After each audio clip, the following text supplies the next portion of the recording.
Premed Office Hours, episode 151. My name is Dr. Ryan Gray, your moderator for today. I'm joined by Courtney Lewis, friend, advisor, former director of admissions. How you doing today? Good. I look like I'm joining you from the crypt. The tint on my apartment windows makes me look like I am less than healthy, but I'm feeling very vibrant. I love this time of year. It's nice to be on this end, helping students know how to apply versus gearing up on the back end as a director. So good time of year. With your band hammer. Rejected. Yes, I've got my stamp. Yeah, my dream crushing gavel. So yes, it's nice to be on this end, and I love this time of year. Everybody's working really hard, great questions, great energy. It's an exciting time. So awesome. If you are joining us on Instagram, come over to premed.tv. That's where you can ask questions, where we pull them from. If you just want to hang out on Instagram, you can do so. If you want to come hang out with Courtney and me in person and the rest of the medical school HQ team, as well as deans, directors, recruiters from lots of medical schools across the country, as well as sit in on some amazing admissions panels, as well as have some hands-on workshops, an MMI workshop, go get your ticket for MappedCon 2023. It's going to be in Baltimore in person, October 6th through 8th. We're going to be at the Hilton Inner Harbor, right there in the beautiful Inner Harbor area of Baltimore. It's going to be a fun time. Amazing. Courtney, we've talked, Courtney, you used to and still do come to conferences with us now at Mapped, but you used to go to conferences as a former director of admissions at a medical school. Yeah. What are you doing at those conferences talking to students? Because we all know that you get thousands of applications. Like, why do you need to go talk to students, and why is it important for students to talk to you? Yeah, being top of mind with students is always important for a lot of med schools, and sometimes you don't know about a school, or you don't know kind of the inner workings, and so it gives us some face time, and it also allows students to kind of build rapport with us, right? Especially operating in this virtual world that we've been having to navigate. I cannot stress enough how important in-person interaction still is to about every medical school, right? Because you don't know anything really about somebody, just what they've shown you on paper, and if you do a virtual interview. So it's such an amazing opportunity to have some face time with the school, with decision makers, with people who are actually working on admissions and know about the school, or students that they bring with them. I cannot overemphasize that enough, or push that narrative enough, that these are important opportunities to capitalize on. So if your school is having health fairs, or you're coming to the MAPT conference and things like that, it's such a good opportunity to advocate and promote yourself, but also learn about the schools from the people who are there and are decision makers. So take advantage of these times that are set aside. Think about who's on selection committees and adcoms and things like that. Generally an older generation who still really value those in-person times and connections.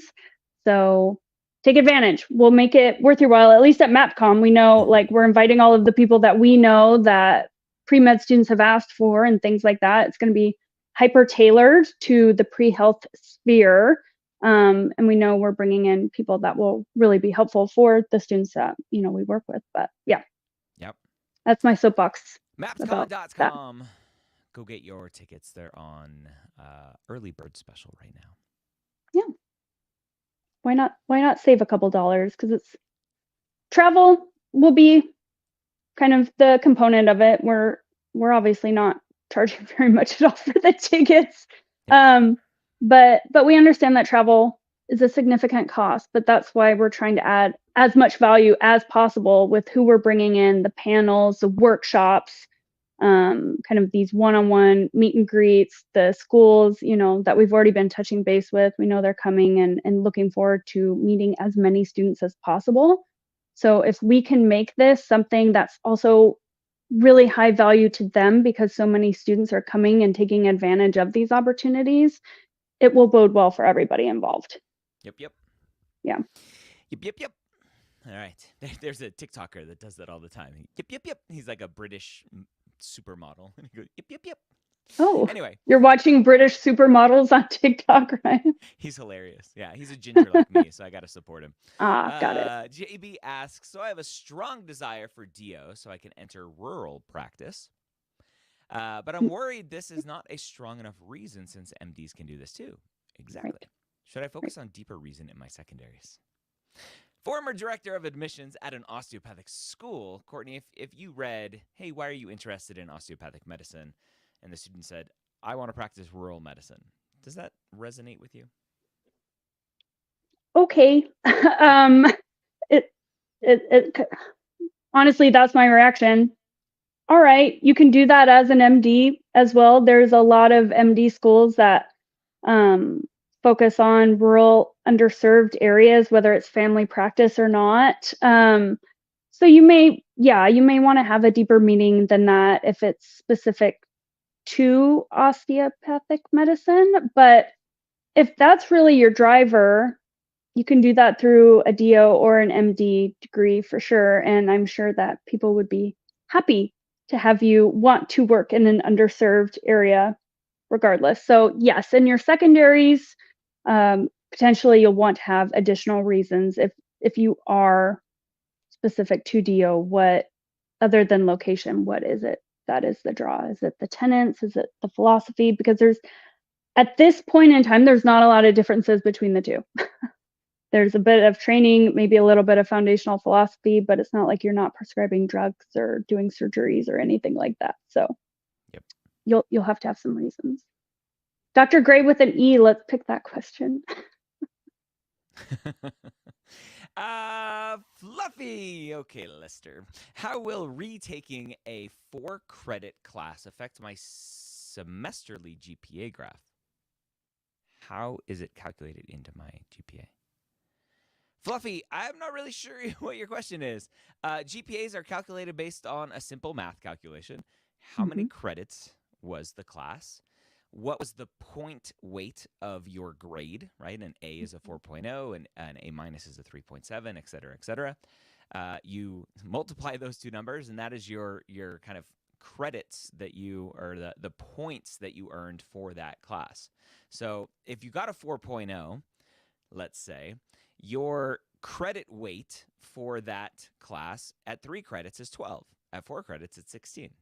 But the math all works out at the end because you divide by 3 or you divide by 4. Just how it's all working out. So it's simple. Go use Mapped. So some undergraduate institutions, if you retake a course, maybe they won't include it in their GPA calculations, right? It may wipe from their record and not qualify the same. I missed the whole retaking part of that question. Yeah, it changes the GPA right. When you're applying to med school. It does. They will count both takes, both the first attempt and the retake. So it will affect your GPA in that regard, but it's going to be the same math that Ryan mentioned, right? If you get a C minus and you could have up to 4 points and you don't make those 4 points, it's going to count towards your GPA. And also this, and knowing that the credit value is still there, gonna affect your GPA. Reading comprehension apparently is very important. I missed that whole retaking. A lot of people are like, how do the two classes average? Like technically, that's exactly what happens, right? Mathematically, it's an average, but you don't worry about those two individual classes. You just add every single class into your application or onto Mapped, and let the software do the fun math.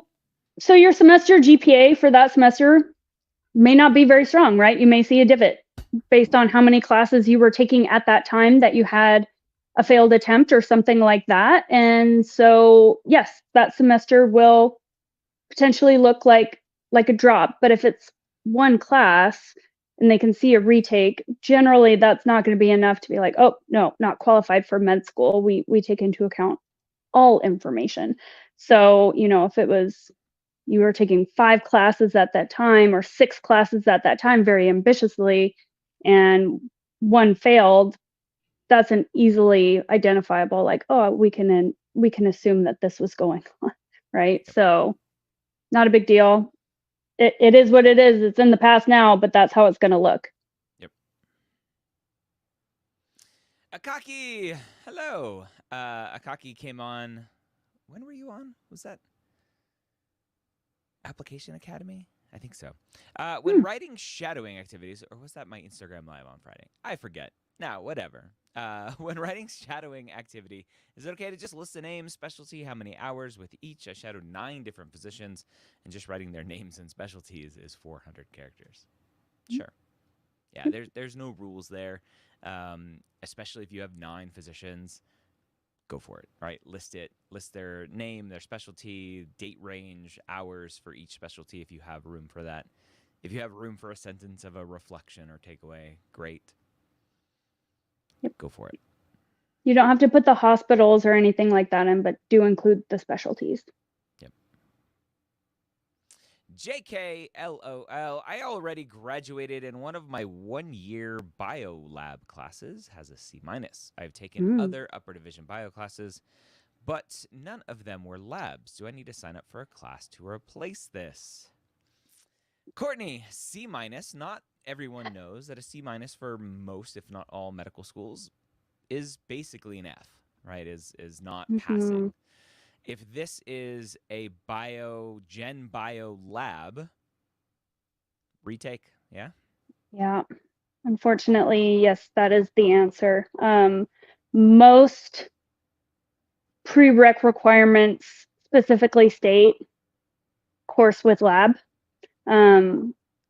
So whether it's a separate grade or part of the first, you'll need to have what's considered a passing or qualifying grade, which would be a C or above. And with the C-, it won't count. So, yep, you will need a lab. No LOL there. No So LOL. asks, I am a working non-trad.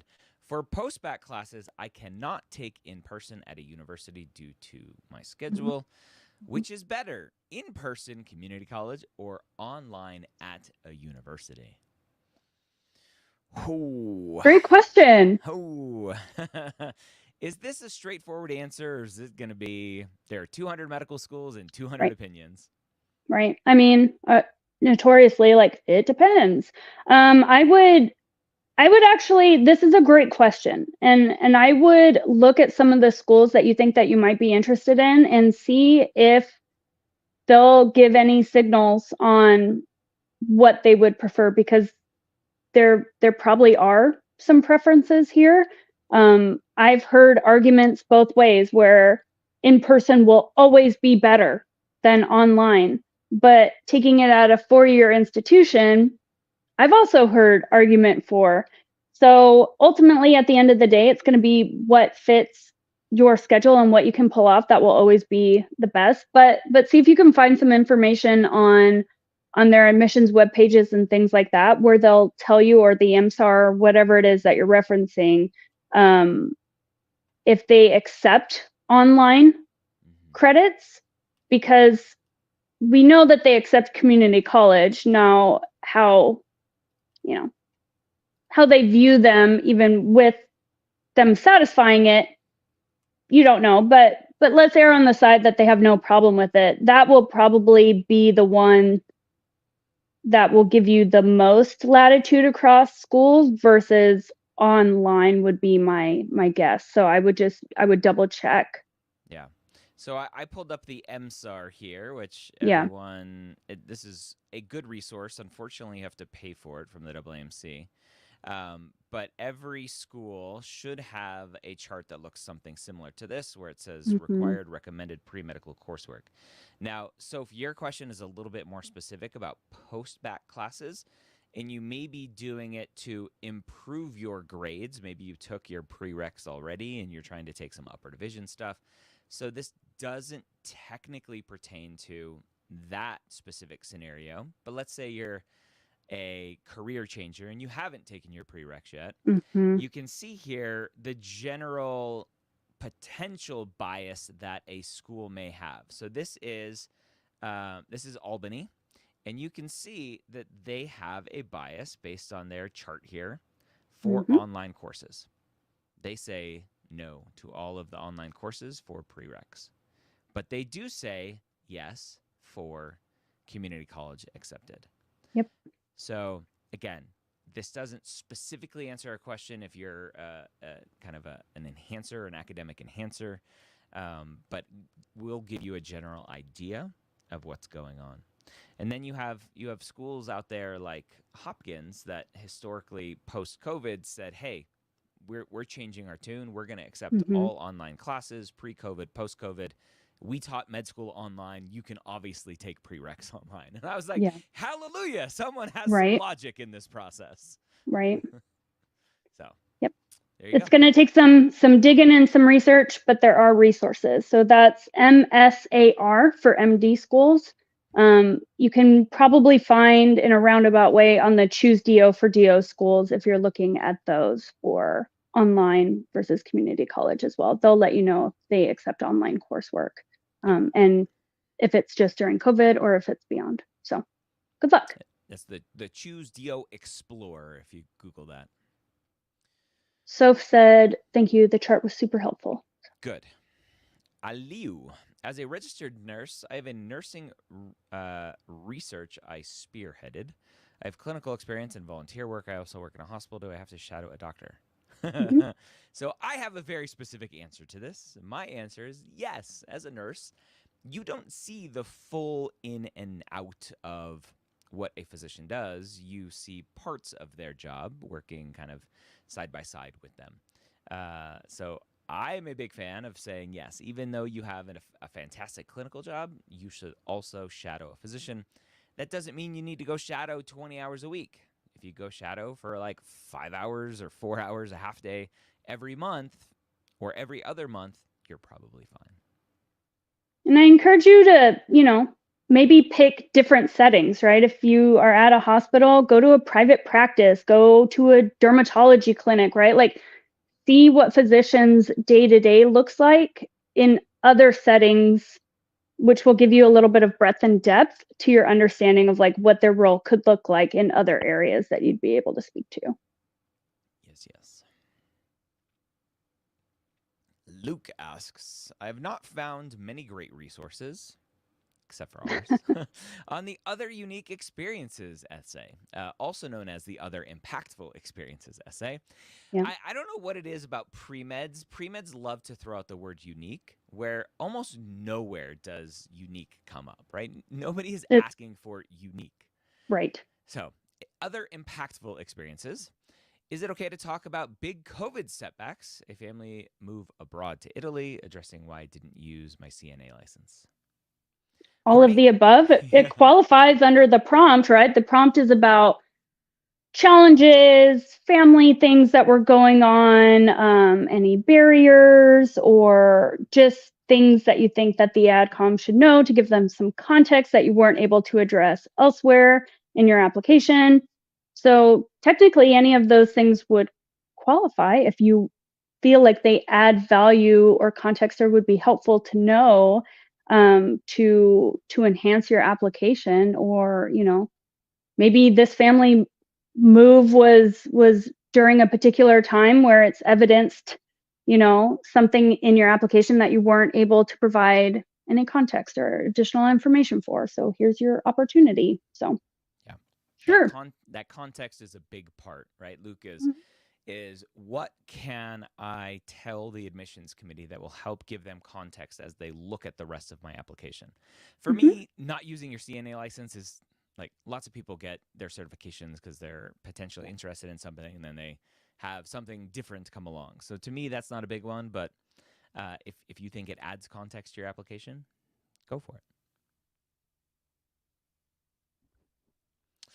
Sonia, my DIY postbac program only allows you to take 2 classes at a time. Interesting. They're like, we don't want your money. So students can work full-time. How can I show medical schools I can handle the course load if my program has this limitation? Courtney, this is a very common concern that students have especially non-trads who are working, supporting families, etc., is, hey, I can only take 1 or 2 classes a semester. Is that going to be a problem? Obviously, do well in those classes, right? That will make a difference. That will be high yield and helpful. One, in actually learning and retaining the information, because it's going to be foundational.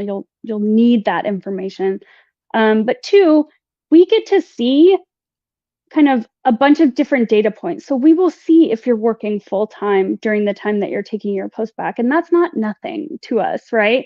It's about being able to multitask, how you balance your time, how you kind of work your schedule and things like that, because we're asking you to essentially do a very similar thing in med school where, instead your full-time job will be your coursework, but you're going to have to do research, study for the boards, community volunteer, clubs and organizations, very much like being a pre-med. So this is not problematic. Just make sure that academics don't fall by the wayside and that you're showing that you can handle multiple things at once. But we understand working full-time takes time, energy, mental capacity. So I don't see a big problem with this, provided you do well in your academics and they don't have to start. You're not introducing risk by performing poorly. Yeah. Again, I think a lot of students don't understand or don't. I don't know what the right word is. They don't understand that admissions committee members see everything, and they are using a big picture to interpret this data for context. And so if a student is only taking 1 or 2 classes a semester and they go and look at their activity section and there's nothing there, it's like, what's going on? But if you look What at are the you activities doing? section Yeah. and there's a job there and all this other stuff, it's like, oh, okay, I have a better picture, right? I can look at your age. I can maybe make some assumptions about what family life, home life looks like, that may help me understand some of your other responsibilities. So, Yeah. it's not And just everything in a silo. right. And another perk to non-trads, I feel like so oftentimes they feel like they're at such a deficit and they're like, "Ugh, they're not going to want me. They're not going to take me. What qualities do I have versus like this stunning person that's coming out, with a 4.0 and things like that." But life experience, hopefully, um, a lot of the times with non-trads or people who are doing post-bac and stuff, you've had just a couple of additional years of life under your belt. We also know that you're employable, right?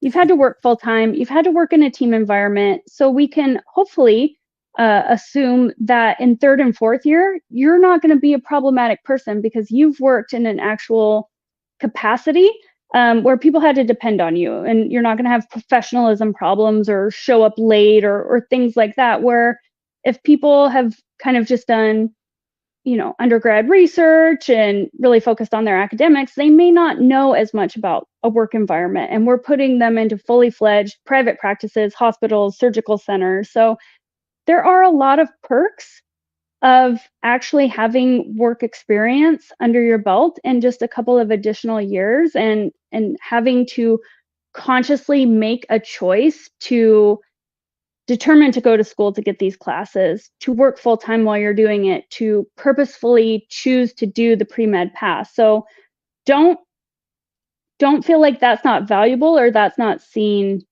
and appreciated as a non-trad or somebody who's doing a post-bac or a master's. Yep.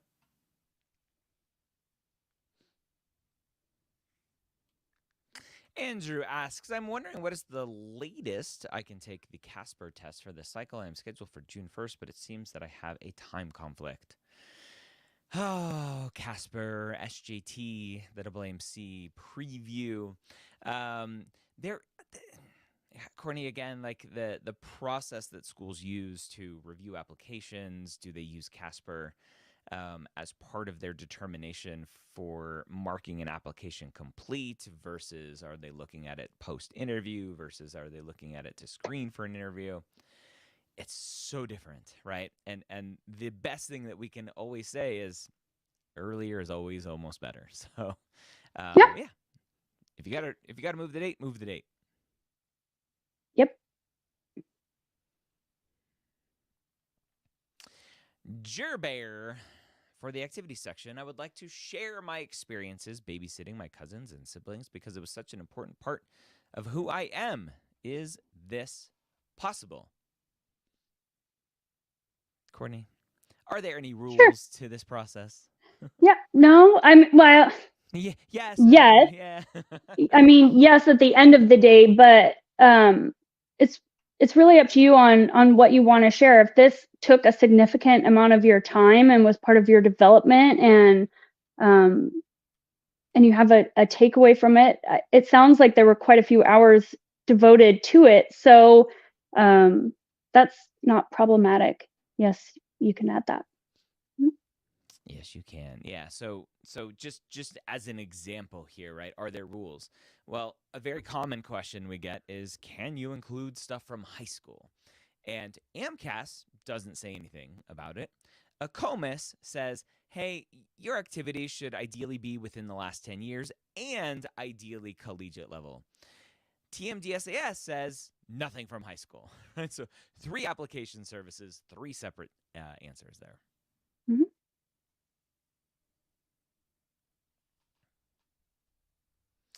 Or 31, I had a 2.5 my first year, a 3.9 or higher every year after. Woohoo! I heard I should apply like I have a 3.8. What validity does that statement have? All right. So, Courtney, do you understand what they're asking? Because I do. Yeah, but I'll let you go. So they're asking, how should I pick my schools? Should I pick my schools as if I have a 3.8, or should I pick my schools as if I have whatever the calculated GPA is? And the answer that I will give you, Courtney, I'd love to hear your answer, is don't pick your schools based on your stats. It is such a common trap that I think students fall into, is going, what's my GPA? What's my MCAT score? Okay, those are the schools I should apply to. There are so many other variables that you as an applicant should be looking at, and so many other variables that the school is looking for in their applicants. They are, yes, obviously making some sort of initial judgments based on ability, academic ability, and that usually comes down to MCAT and GPA. But once you are over a certain number, ignore stats, in my opinion, and apply to the schools where you think there's a lot of mission alignment, where you think you will thrive, and all of that good stuff. Courtney? Agreed. Yeah. Yeah. I mean, I don't like the phrasing of this question. If I put myself on like the director of admission cap back on, don't like this question. But being on this other end and transparency and things, schools will look at it any number of ways. Obviously, having a 3.9 or higher every year after that is a good thing, right? Fantastic. Probably not assuming a lot of academic risk. Obviously, you figured out what was going on that first year. It's not uncommon to see something like that as people are trying to get their footing. So know that you likely fall, or your GPA likely falls in a pool with everybody else who's also kind of equally academically qualified. So what is it beyond that that you can offer, or that you would bring to the school, or foundation wise that we have to build upon? So yes, I think there's probably not a lot of academic risk that will be assumed based on your record. So you can apply, but they're going to be looking at all of those other things because you're in a pool of 20,000 other people that have 3.6 to 3.9 to 4.0 too. So Yep. doesn't really differentiate that much. What else? Yeah. Julian, I failed Gen Chem twice. Is it worth me taking it again, or should I give up on my med school dreams? Give up. You're done. That's always what Ryan's saying. Here. That's what he drives home. You're done. If at first you don't succeed and you fail again, you're done. Yeah. No, like, Courtney, I'm sure you have, again, with the tens of thousands of applications that you've seen in your lifetime, if not 100. Yeah. I'm sure you've seen students who like just there's that one that one thing that's just like, I suck at Gen Chem, I suck at physics, whatever it is, and the rest of their application obviously needs to show some academic ability. Is a student allowed to struggle? Is Yeah. basically what Julian is asking here. Yeah. I mean, really what's going to be the most important is like being really honest with yourself. Like, why does this keep happening? Is it the time that you're trying to take it? Is it the hours that you're devoting to studying? I mean, generally we see this with like OChem, I would say, but Gen Chem, that's fine if it's like that. But I would be more worried about the why behind it than I am with how many times you take it. And what do you need to change personally to make sure that this third time it's going to be a non-issue? Because obviously something is going on if it happened twice, and there can be a myriad of reasons there. I would say it's not something that would technically just on its own keep you out of med school, but they're going to want to know, like, okay, 2 failed attempts here. Maybe this gets brought up in a discussion in an interview or in a secondary or something like that. You're going to want to be able to speak to why it happened, how you fixed it, what you learned from it, why, there was a growth opportunity in it. They're going to look at your academics as a whole, and they're going to look at your MCAT as a whole, and they're going to look at the rest of your application and what was going on simultaneously, like we've tried to drill home so many times. But figure out something before you take it again. Yeah. To make sure 1,000%. that this is a third and done type situation. You could speak to that. Yeah.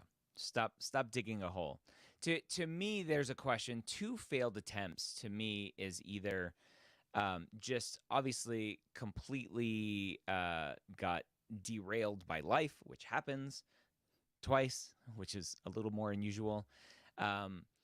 But there's some potential for me as someone looking at this going, was there poor decision making here? Mm-hmm. Right? Was there some knee jerk, I just need to take it again and I'm going to just try even harder. But you don't go to office hours. You don't reach out for a tutor. You don't go to wherever to get the help that you need. Mm-hmm. Is there some, again, poor decision making? So that is a big question mark, I think. But as Courtney, as you mentioned, right, don't fail again. Go figure out, take a break. Figure out what it is. Yeah. So sometimes take a semester off of everything and just make sure life is in order again. I always think about Chad, who's a former student I know. I had him on the podcast at one point. He did not that great as an undergrad. He was young, he was married, he had kids, and he worked to take care of his family. So he didn't do well in undergrad because he didn't have the time to dedicate to being a good student. Yeah. He was like, I want to be a doctor. So he's like, I'll just work even harder to do a post-bac. But all of his other responsibilities were still there. He had his family to support, and he worked and all that other stuff. So he wasn't able to dedicate his time to show that he could be a good student. Right. And then finally he's like, okay, obviously undergrad post-bac didn't go well. I got one more shot at this. Did an SMP, went on government assistance programs so that he could actually support his family without working full-time. And guess what? Shocker, once he was able to focus on being a student, he's like, oh, look, I am a good student. And got into med school, and now is a second year, almost a third year now, surgical resident. So he's crushing it. There's so many of those examples, right? That I think people want to like shove aside and like, oh, I have to be this thing. I have to come out with these stats to be worth anything, or I have to have this struggle or something like that. Just fix what you need to fix on your path. You're applying as you, and we look at it as you in the context of the information that you share in your application. So Yeah, I think that's a big part of it, right? Is the student is so focused on, but what if, but what if, but what if? Yeah. How are they going to look at this, right? Yeah. When today, right this minute, the only thing you should be focused on is what happened and how can I improve today. Yep. RK, if I can't get all of my LORs until early July, will I be at a huge disadvantage applying this cycle? No. A lot of committee letters don't even get submitted until like mid-August, so you're fine. I hate that. I know. Me too. If they're going to force them to go through that process, then they need to do them earlier. But that's a topic for another time. That's a different topic. And a lot, I feel for the people that have to write those, because a lot of the times it's just part of the job. But no, it's okay. It's okay. Perpetuate it. I know. Anonymous camel-cased pre-med, would you advise against talking about shadowing experiences if they were meaningful but technically not allowed? Like a licensed healthcare worker who did more than observe in surgery. I wouldn't talk about that. Oh my goodness. I wouldn't participate as a person of integrity if it was against the rules. Yeah. Let alone talk about it. Don't do it. Don't do it. Yeah, it may be cool and fascinating and you're gaining experience, but there is some ethically, morally. But they did it for the gram. Like, look, my scalpel. Don't do that. Don't do that. Don't do it. Yeah, this comes up a lot with international medical mission trips of like, as a pre-med student, I got to be first assist in surgery. I'm like, right. Were you trained to do that? Like, Don't do that. Don't talk about it. Don't do it. Just say no, my friends. Miranda asks, I'm applying to schools that look for clinical opportunities among the underserved. Would you consider mental health an underserved population? No, I don't think that's how they're defining stuff. That's a category. Yeah. But mental health for the Latino population, right? It's typically right, rural, urban, people experiencing houselessness. Yeah. So on its own, no. Yeah. Agreed. Great questions coming in today. I'm loving this energy of all of these questions. John, I like that avatar. What is that? It's like a crazy fish. If a school says we consider the highest total MCAT score, would they view a student with just, I hate that word, a 508, their only score, the same as a student who retook a 508 and did worse on the retake, 508 to 506? Useless question. Don't compare yourself to others. You got a 508. Good job. Well, maybe he didn't. Maybe he got a 506 on his second. Yeah. They're telling you that's what they're using on their rubric for their consideration, whatever it is. They're using your highest non-expired MCAT score. So that is the information. That is what they are signaling to you. So 508 it is. Yeah. Could they have some secret extra line on the rubric that says, did they go down on their next one? They may. But this is where I get, right, when I say useless question, I don't mean that like, how dare you ask it? I mean it as if like, why bother asking the question? Because you can't control anything. You can't change anything. Mm-hmm. So that's what I'm getting at. Like, is it ideal to go down in the score? No, not ideal. But a 2-point drop seems a little bit like a nuance, right? I may look at the subsections. The confidence ratio. Whatever. It is. It really is. And so, like, if it was a drop to like a 495, I would be like, these are two. Like, this is on a different planet. What happened here? Yeah. But that is not the situation. Yep. Dylan, is the AAMC preview exam required to submit through AMCAS, or is this school-based? Confused on this, especially with CASPER requirements. So, preview is separate from AMCAS. CASPER is separate from AMCAS. Separate. Money. Like CASPER. It's for money. It's for money. Yep. So you can submit your MCAS without your preview. You can submit your MCAS without your Casper. You can submit your MCAS without your MCAT. You can submit your MCAS without your LORs. And then you designate the schools to receive based on what the school wants. Yep. Should make a Dr. Seuss rhyme that does that. I'm going to ask ChatGPT to do that. Days T, do schools not look at your application until your MCAT score rolls in for them, even though I have 2 past scores? But I put that I'm retaking it. Of course, this is such a common question, right? When you mark that you're retaking, there's a little flag that will pop up on an application that says, hey, this student is pending a score.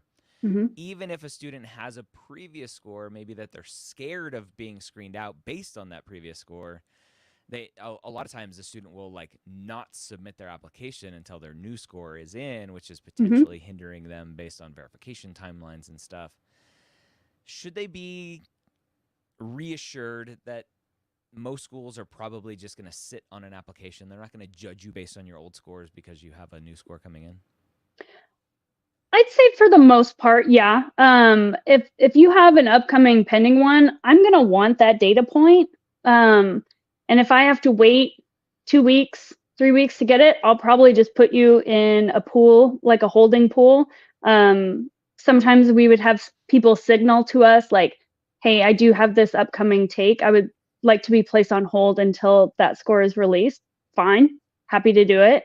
If they have automations, like if we want to get into the technicalities of things, which I tend to get in the weeds of here, but if they have an automation that's looking for a minimum requirement that will get an application in, rule it out, and then it's like, hey, I received this, but I have an upcoming MCAT. What if that qualifies to move forward? Is that okay? Then yes, that will be okay once they have that data point. But I mean, there's like little nuances like that, but I wouldn't wait to get your application submitted and verified and put that on pause, because if you wait until you receive your MCAT score to hit complete and send, you're waiting another 6 to 8 weeks. That becomes problematic pretty quickly, I would say. So I think you can submit and they'll see that you have something upcoming is kind of the major rule of thumb here, I would say. Yeah. Have you heard differently? No. Yeah, I think my gut is just like, do you think admissions committees are that mean that they're like, no, you're not allowed to retake the MCAT. You're not allowed to struggle on the MCAT. So we're going to look at whatever score you have, and we're just going to assume you're a terrible person if you have a bad score and you're retaking it. We don't want to wait for the new score. Like, it's not going to happen. Nicholas, what are your thoughts on schools coming off of U.S. News rankings? So let me add a little nuance to this question. Schools are not coming off of the ranking. Schools are removing their participation in the ranking. U.S. News is still going to rank schools. They're going to figure out a way to rank schools without whatever sort of private information the schools are sharing with them. Because at the end of the day, U.S. News is there to make money off of clicks and website visitors and used to be magazine sales. So I'm a huge fan, right? And actually, Courtney, I don't know if you saw, I kind of yelled at the AOA for DO's Instagram account the other day because they were bragging about some having rankings. Schools being ranked by U.S. News, and I'm like, do not feed into this madness. It's not good. So I'm glad that a lot of schools removed their participation. I have an episode, Nicholas. Let me see if I can find it. U.S. News, Brian Carmody. I did a podcast episode with a friend, Dr. Brian Carmody, after the news of lots of these schools removing their participation, and it doesn't look like it's episode 432. No, that is not it. I'll come back to you. But yeah, I like that they're stopping participation. They shouldn't. To me, there's perverse incentives if you look at the methodology behind U.S. News and World Report's rankings, which is public information. They use selectivity as part of their ranking. So the Mm-hmm. more secondaries that are submitted, and the better their selectivity, right? Because their class size typically isn't changing year to year drastically. But if they can not screen secondaries and they get 8,000 secondaries versus 4,000, their selectivity looks a lot more stringent, and that boosts them up in the rankings. MCAT score, GPA are part of the rankings. And so if they can boost their average class MCAT score, they can boost their average class GPA, it looks better for the rankings. And so there are these perverse incentives that have deleterious, if that's the right word, effects on the applicant, that the school is just chasing this number of like, ooh, we moved up a spot in the rankings. Like, it doesn't affect education. It doesn't affect your career opportunities. It's just a It shouldn't. trash. Yeah. Yeah. Ask me how I really feel. Danielle, should I prioritize a leadership position in service or a research opportunity? I will be applying for 2024-2025 cycle and want to make the best decision, and hours are the same for both opportunities. Courtney, before we answer this question, I will give you some insight into a student that I ran into at a conference many years ago. Okay. He comes up to me after a talk. I was tabling, and he goes, Dr. Gray, I have this. I don't know why I rolled my whatever. Dr. Gray, I have this opportunity this summer. Should I do this or should I do that? I'm like, what do you want to do? He goes, No. Should I do this or should I do that? What do you want to do? And I wouldn't answer the question. He got mad. He like stormed off. So I'll let you answer this one. It's the same answer, honestly. Like I look at it through the lens of somebody who's previously evaluated applications, right? What is going to be beneficial to building your foundation? What is going to be helpful in preparing you for medical school that you can kind of speak to, that will enrich your life and have you in a positive headspace, that will give you the time and the latitude to work on the things that you need? Each one sounds, on surface of just stating leadership or research, each one could be great, depending on what you make it and what it is for you. There would be no priority to me as an evaluator necessarily on what it is that you submit. It's really about how you talk about it, what it meant to you, and what I'm then building upon in med school. So can't really give you a definitive there, because it's what you make it and how it helps you. So pick the one that you feel like you need, or that you're the most enthusiastic about, because that will, that changes your day to day. That changes how you engage with people. If you're going to get letters of recommendation or anything like that from a supervisor or PI or whatever it is, or work in a team environment in any capacity, like, what are those value adds to your life and your foundation, and trust your gut there, because, from a background standpoint, I evaluate the information that you give me, and each of these things could be good depending on what it was for you. Yeah. And there's so many other questions here, right? We can't just look at this in a silo, as No. I keep saying. Yeah. Do you have clinical experience? Maybe you should scrap both of these things and get some clinical experience. And a lot of people think of in black and white, and as my name implies, I like to think in gray. Like a lot of times, students oh my gosh. Students with an A. Students like to think of like, well, during my gap year, should I do clinical experience or should I do research? I'm like, well, why not both? Right? Do you have to do 40 hours a week doing one thing? Can you do 30 hours a week doing one thing, 10 hours a week doing one thing? Can you do 20 hours a week working as a scribe and 20 hours a week working at the zoo because you love animals and you want to go do that before you start medical school? Right? There are lots of options to mix things up. It doesn't have to be all or none.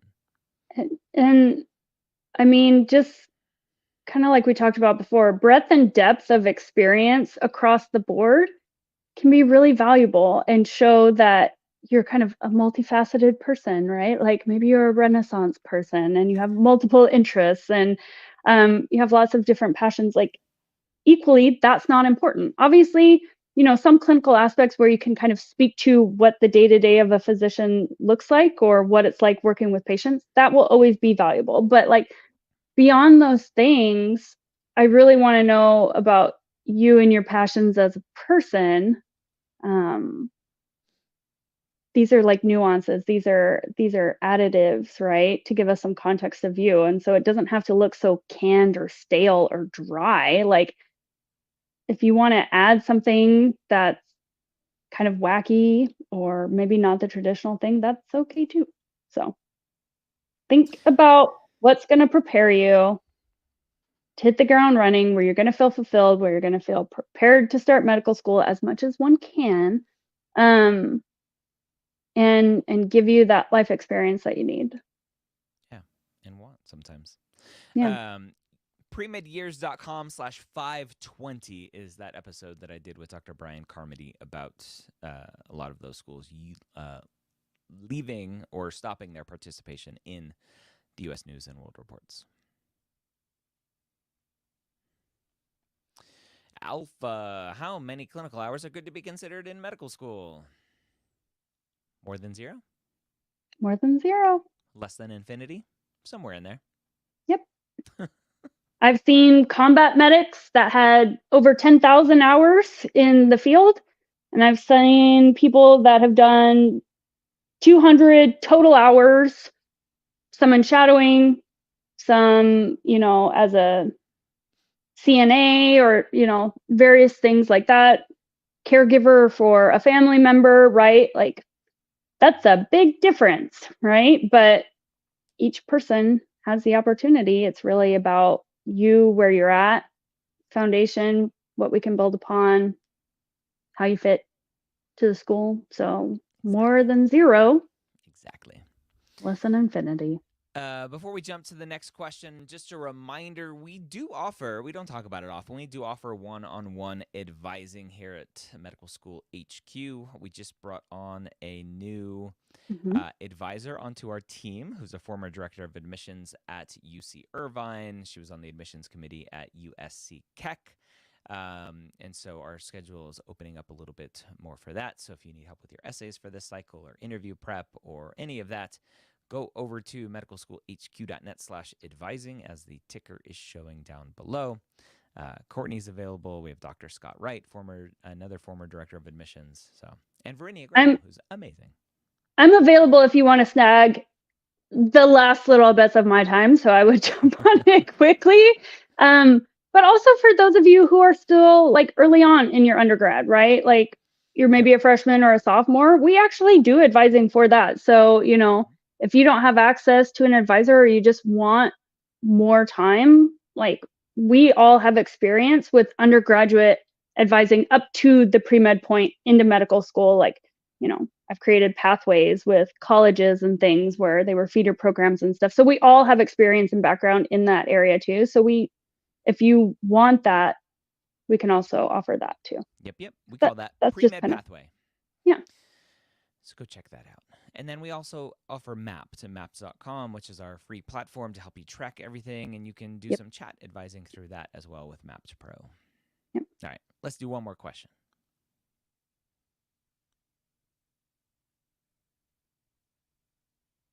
What will it be? Ryan, can you show us how to use MyLORs to submit letters to AMCAS? I requested them via MyLORs, but I'm not sure how to transfer them over to the application.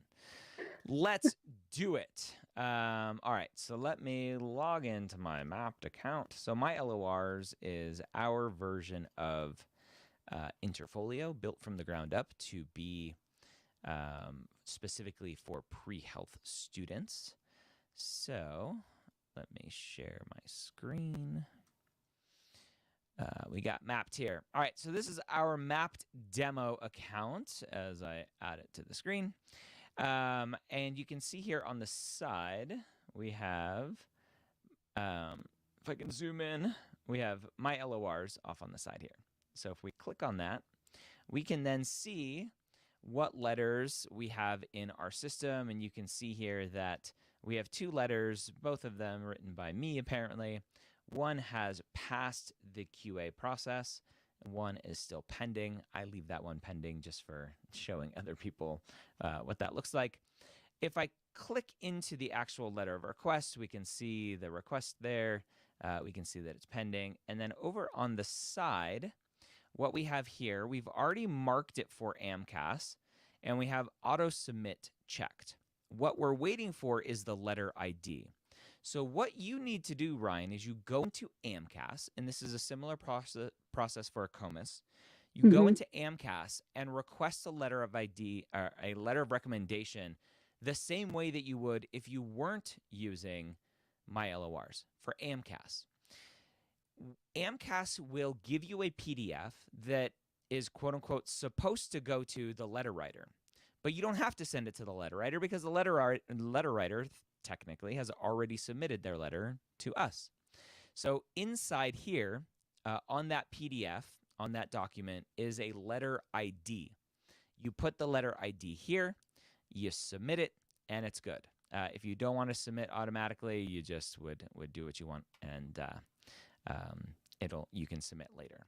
So that is what potentially, Ryan, for you, your letter is waiting for. It's waiting for that letter ID. And again, you get that by going to AMCAS, requesting a letter of recommendation through AMCAS. AMCAS gives you a PDF. You take the letter ID out of that and put it right here.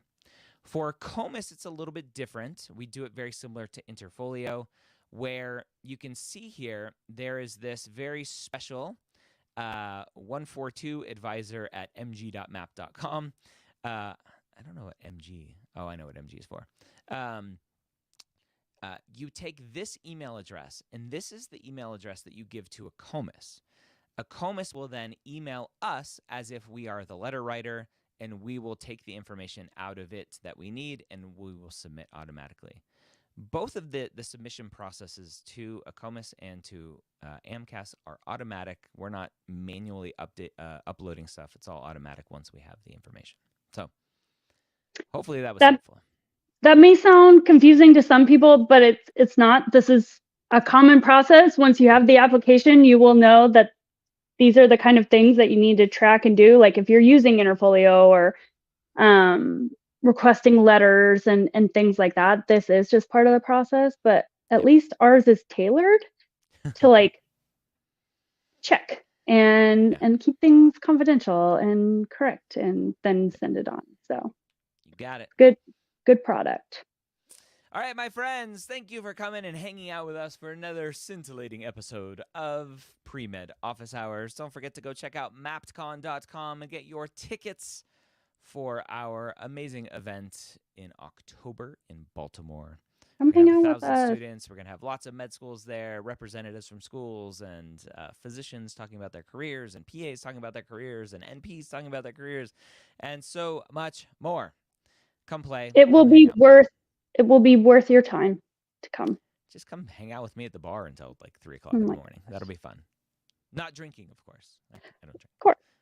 A lot. All right, everyone. I will see you soon. Courtney, thanks for hanging out for Premed Office Hours today. Have Happy a great to do it. day. Bye-bye. Bye.